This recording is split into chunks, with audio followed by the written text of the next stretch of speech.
This week we discussed tests of statistical significance, and by no means is this 15 pages in this particular chapter a very comprehensive understanding for statistical significance and understanding all the different types of inferential statistical tools that are used.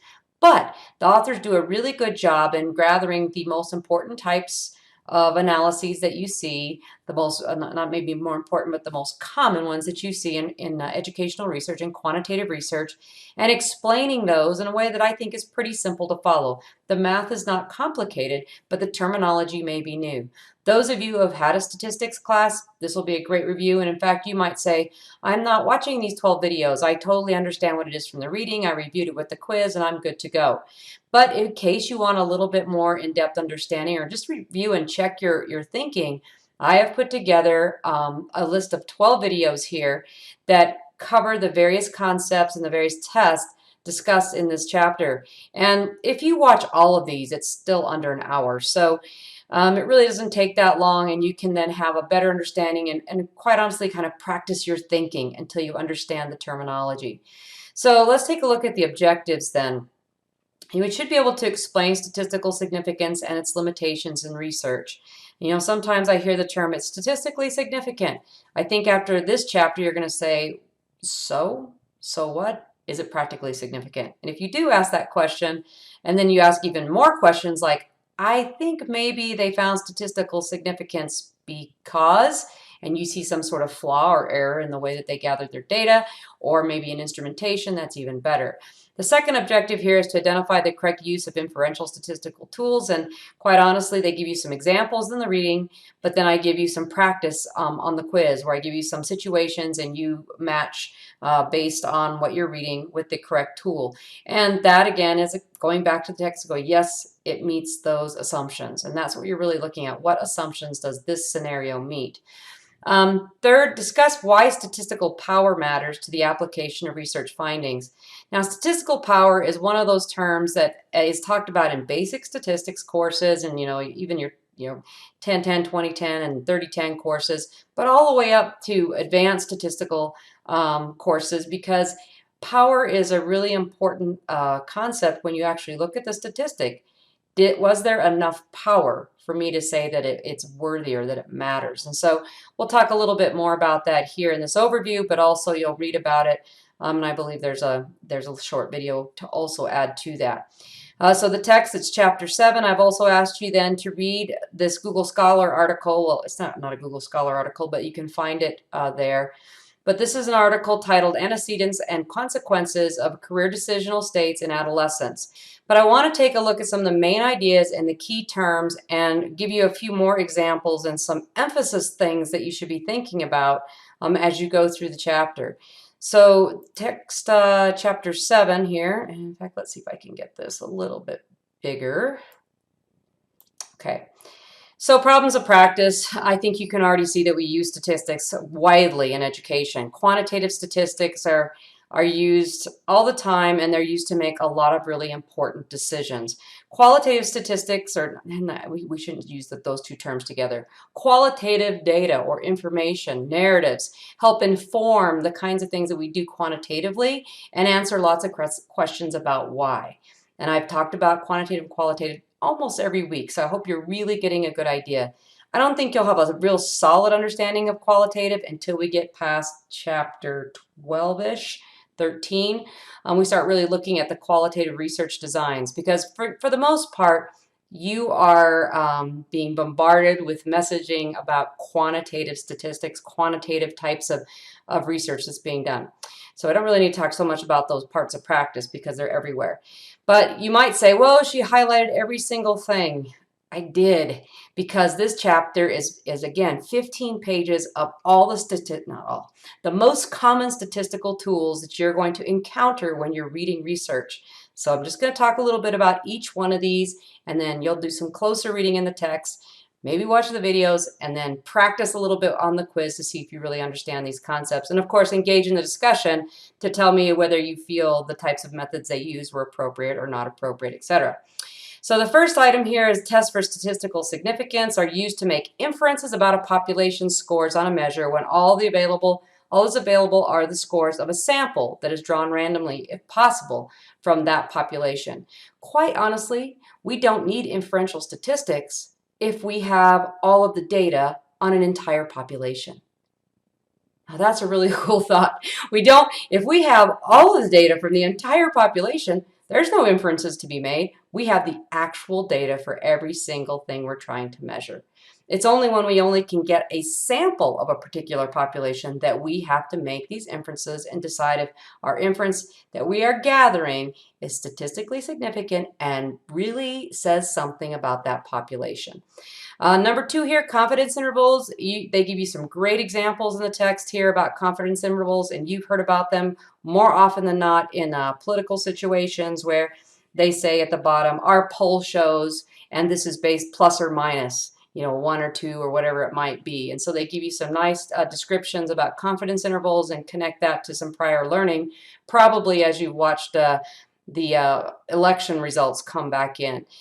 This is a sample statistic around the mean, and basically you're just looking at a range of values, and there'll be some more on the quiz and in the videos about this. The null hypothesis. We've talked about hypotheses, and they've mentioned null hypothesis up until now, but I'm not sure I've actually come out and said this thing exactly true. I took a statistics class, a 3010 class, in my dissertation, or in my doctoral program to help prepare me to write the dissertation, and I was really glad I did. That really basic course helped me more than the advanced statistics. Obviously, I wouldn't have been able to do those, but the statistics I learned in that course were the types of statistics I had to run, the analyses I had to run in my dissertation. But this item here, the null hypothesis, the professor said all the time, she said, okay, we're going to test the null hypothesis. What does that mean again?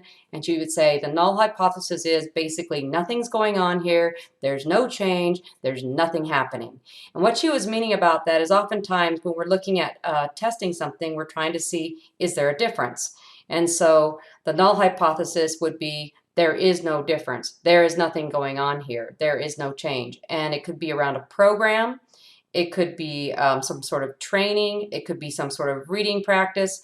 It could be anything. And so your null hypothesis is, the null hypothesis is that students will not learn more about careers in this course, or they will not learn any more about cooking skills as a result of this course. And so it's always the negative, if you will, of what you are hoping probably is going to. So on the null hypothesis, you're really when you run the statistics, you're trying to say, is there in fact nothing going on, or did I find a change or a difference that suggests something is going on? And if something is going on, then I can reject the null hypothesis. If I find statistical significance, I can reject the null hypothesis because it looks like something's going on. There is a change. There is a difference. So they talk a little bit more about that, but just keep in your mind, it always helps me that when I see a null hypothesis, it means nothing's happening, there's no difference, there's no change. A test of statistical significance. I don't really want to talk too much about this because they do a good job with this, and they talk about 0.05 and 0.01 and the different values and so forth. Type 1 and type 2 errors, be very familiar with those. Basically in education, we tend to make a type 1 error before a type 2 error, and that means that we reject the null when in fact the null is true. In other words, we measure something and it's statistically significant, so we reject the nulls. There's something going on here, but in reality, there's some sort of flaw in our design, and the null hypothesis was accurate. There was nothing going on there.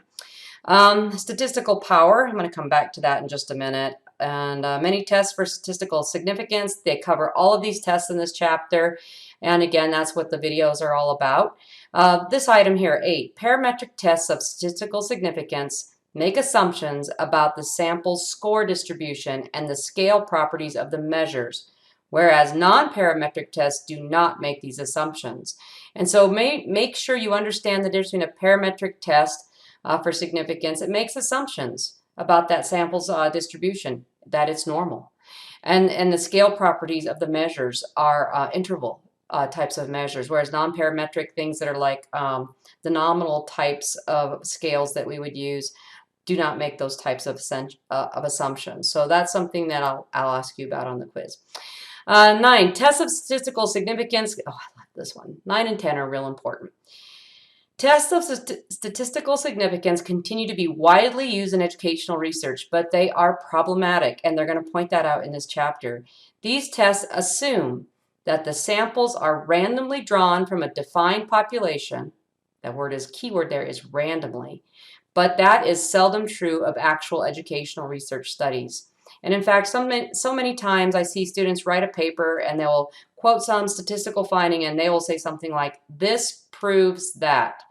And what they're saying in this text, in this little note right here, and we'll tell you about in the text a little bit further, I'm going to look at it with you, is that oftentimes these, we're making assumptions that we have a completely random sample, and we don't. We may have variations in there that suggest, it may be close enough that suggests that we found a difference, but because we can't guarantee randomness in most educational studies, we can't say that it's proving something. So make a note to yourself that comes at the end of the chapter. In fact, I'm going to highlight that page in just a second because there are 2 pages that are really I want you to spend some time on. The last one here, education is a people profession and therefore it is easy to dismiss the seemingly cold numbers that statistics provide. However, statistics have an essential role to play in improving education, and they could have added, as does qualitative research. So it's to get a whole picture of what's going on, we need all kinds of tools. All right, key terms, and the reasons these are highlighted is so I can show you a couple of notes, but essentially all these terms are important. Shafi's test, and is Tukey's on here too? Bonferroni's is another one. They'll discuss these really briefly, and I think the most important thing about some of these, what I would call minor tests, you'll see those words. Oh, there it is, Tukey's test. You'll see these words used in a piece of research, but as long as you kind of hold on to yourself saying, oh, that's a test, to really make sure that there's some confidence around that number. And so sometimes you'll see it or they'll explain what it is. Now under key terms, I've actually made a couple of notes here.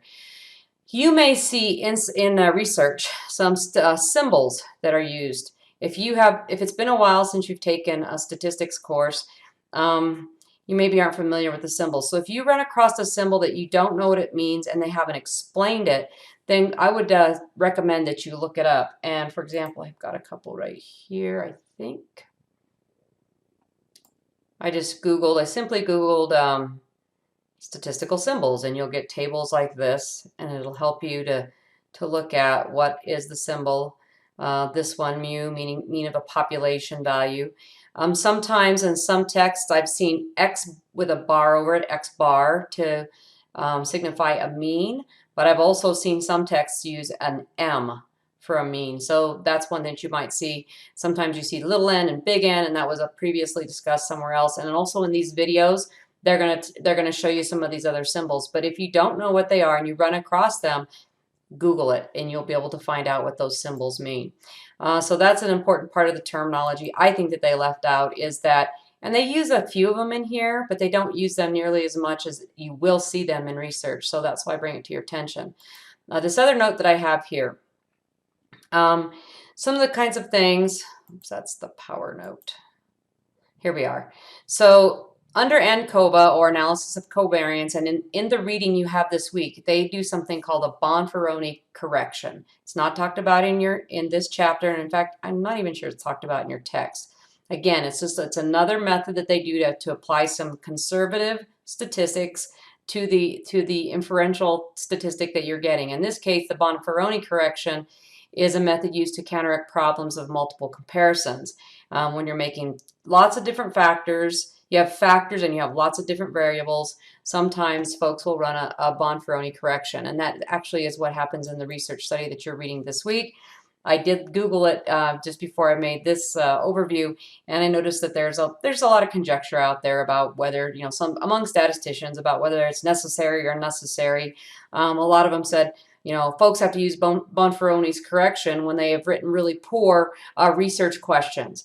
And I think there may be some validity, because if you have so many variables in there, maybe you should rewrite the question so that some of the other tests that have withstood the test of time would be more appropriate, like ANCOVA and ANOVA. And one other term that's used in the reading this week, let's see if I can get the right box. It's called a MANOVA, multivariate analysis of variance. And in fact, I believe it's because they run this multivariance ANOVA that they then choose the Bonferroni. Again, it's just an ANOVA with several dependent variables, that is to say, an ANOVA test for the difference in means between two or more groups. And so you have these groups and you have these multiple factors, and so they run a MANOVA.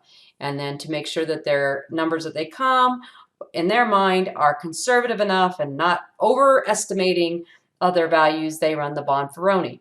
So again, these are just statistical tests, and statisticians argue about whether they're good or bad, but as you're reading through here, you just say to yourself, they did a test, oh, they did this to hopefully counteract for that. They're trying to be very conservative in what they say.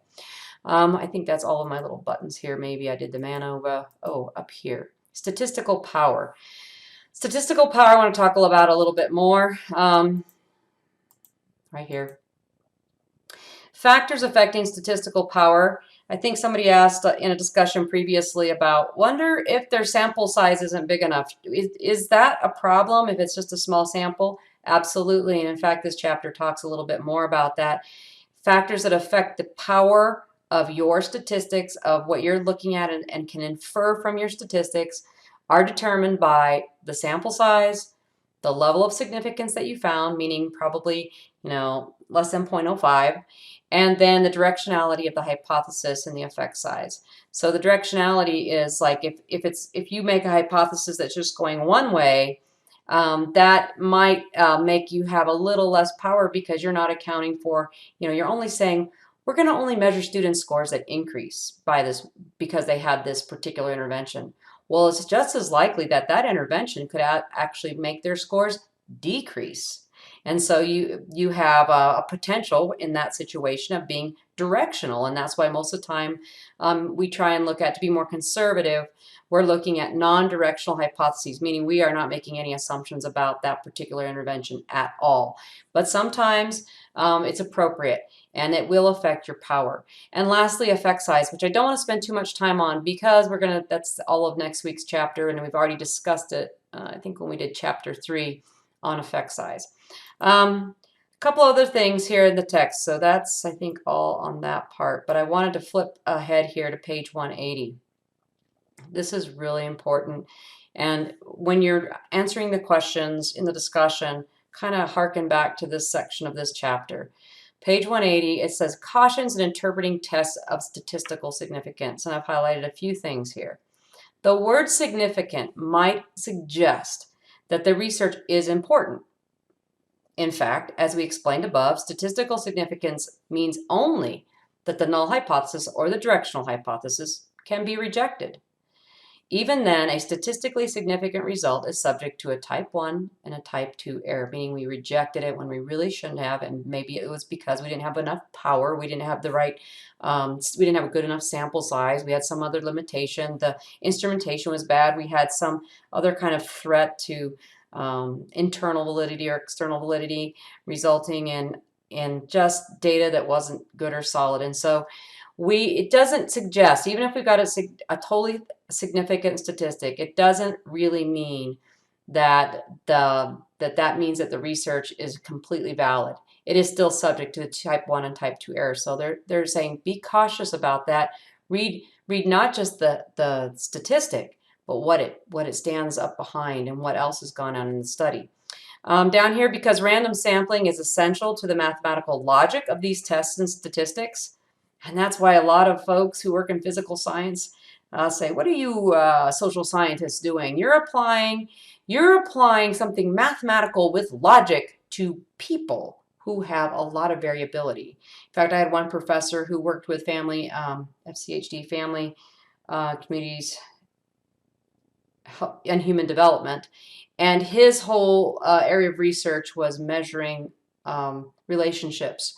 And one hard science person came up to him and said, you mean you measure love? Because that goes away from what they think is a logical test of statistical significance. And so that's why we have to be cautious when we're interpreting things that involve people. That's why we want to see those really those double check types of tests, or we want to make sure we have good sample size. And quite honestly, the more random the sample can be, the better. And it has to be representative of the particular population that we're looking at. So because most of the things we do are not completely random, and because of the variation in social science, they say interpret your results cautiously. They go on with a couple of other items here before getting down into the calculating of statistics. But their recommendation is that you view statistically significant results as a tentative finding. Similarly, if the statistical significant result involves a positive difference favoring an innovative program or a technique, we recommend that you look at the result as a promising finding that is reason for cautious optimism. And I would add on here that you are looking for, and they added on here too, replications of that study. Because if we start seeing that over and over and over again, then that's something we can really hang our hat on. And in fact, next week when we look at effect sizes and some of the work by Marzano, we're going to look at those effect sizes, and that's because there's been studies replicated, and those are things we can feel much better and more solid on adding into what we do and changing the way that we might approach teaching and learning. They also discuss that you need to determine whether the research finding has narrow generalizability or whether it would apply to the entire population interests. And that means, again, looking at that sample or looking at the size of the sample. Was it a representative sample? And preferably, was it a random sample? The last part here, this accumulation and analysis is done most effectively by meta-analysis, which was explained in chapter 3, and we'll talk about also in next week's chapter. And in fact, Jacob Cohen, a statistician, succinctly measures the limitations of these tests of statistical significance and the superiority of replication research, which then uses what we call an effect size calculator, which is the topic of next week, to determine whether we have practical significance. There's a big difference. Statistical significance and practical significance. And so I hope that gives you some flavor for this week on statistics.